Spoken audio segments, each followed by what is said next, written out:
Hello, and welcome to Small Thoughts, Big Impact with Sony Thomas. Let me invite you to a small thought that can create a big impact for you in celebrating your life. We all have rituals we like to do on our birthdays.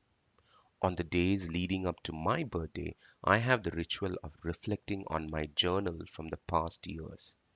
My journal contains my ideas, my emotions that I have worked through, the pain I endured, the struggles I overcame, the people I helped, the laughs I shared, the business plan I wrote, the budget calculations, the doodles when my mind wanders off. It even has food stains on it. So, in short, it has got everything in my heart and my head. It is a delight to go through my life because it helps me to see where I'm coming from and where I have to go. It encourages me to see through the pain I have endured and the loss I have felt, and definitely relive the joy of the victories. However, this year I was not feeling all that spirited to do my ritual. I'm a person known for my undying hopefulness and optimism. I'm also known as a bit of a thinker, and I love thinking, making sense of the world, and discovering the meaning of life. I even enjoy thinking about thinking.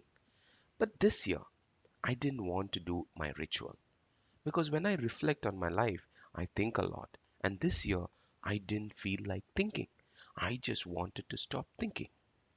What I realized was I was silently going into despair, slowly but steadily slipping into despair. I felt like I'm swimming in the middle of the ocean after a shipwreck, vigorously paddling my feet and hands in the hope of finding shore.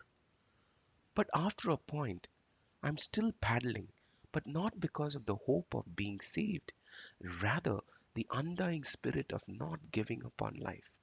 And this is how I felt. It was not hope that was driving me anymore. Rather, it is my stubbornness that I will not quit, that I will not go into the night without a fight.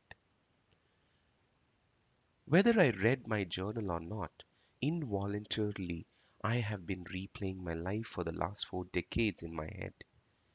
And one thought that kept coming back to me was, I have lost one too many battles in life, and how many battles remain before I ultimately lose the war?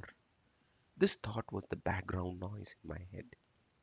You see, being pathologically optimistic person, I knew I needed to dig myself out of it before I bury myself deep in it.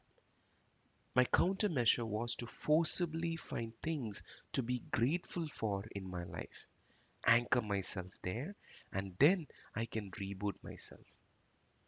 Counting my blessings and being grateful for the little things is a secret of living that has allowed me to experience the pain and loss, but celebrate it too. After all, what value does a smile have if there is no frown?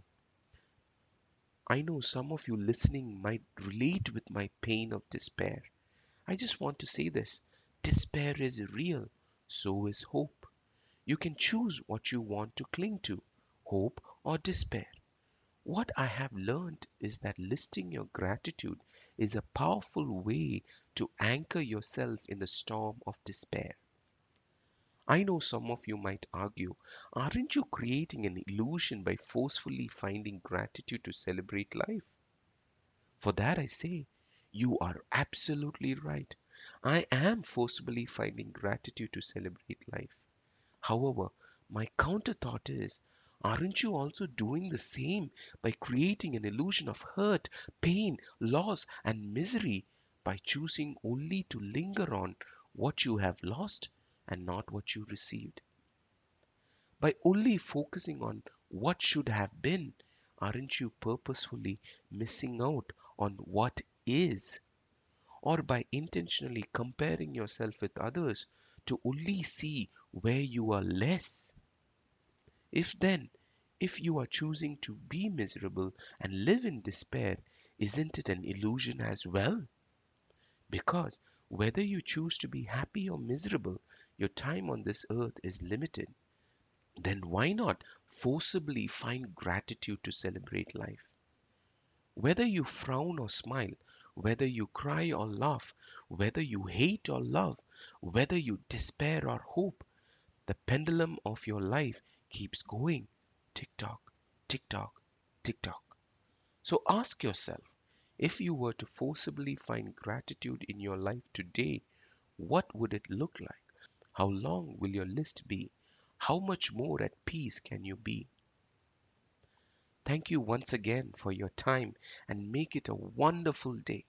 For more thoughts on celebrating life, I invite you to join the Celebrating Life community by visiting the website celebratinglife.in.